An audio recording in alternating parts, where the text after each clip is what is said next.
जिनखे दौर दर्द जो सबक सूर पढ़नि, फ़िक्र फ़रई हथ में माठ मुतालो कनि, पन्नू सो पढ़नि जंहिंमें पसन पिरीअ खे।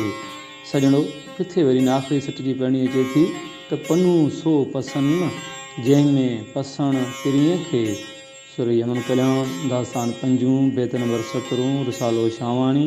हाणे अचूं था ओखनि अल्फाज़नि ते। दौर माना वरी वरी या हर हर सोचण जो अमल।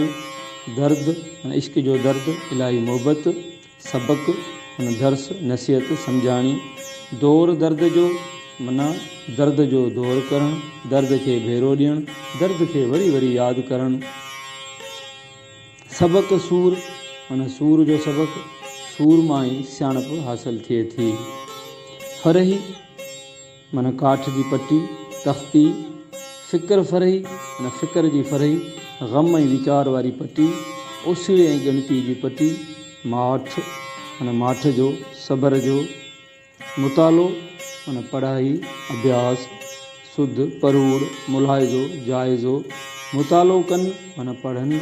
माठ मुतालो कनि माना माठ खे था पढ़नि, सबर जो था सोचीनि। माठ में महे वहनि। पन्नू माना वर्क। पसनि माना ॾिसनि, दीदार कनि। हाणे अचूं था सिटवार सम्झाणी ते। जिनखे दौर दर्द जो सबक सूर पढ़नि, जेके दिलि में दर्द जो दौर था कनि से ई सूरनि जो सबक पिया पढ़नि।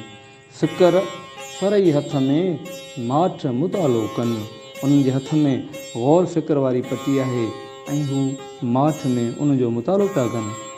पन्नू सो पढ़नि जंहिंमें पसंदि पिरीअ खे। उहो पन्नू था पढ़नि जंहिंमें पिरीअ खे पसंदि था, यानी दिलबर जो दीदार था कनि।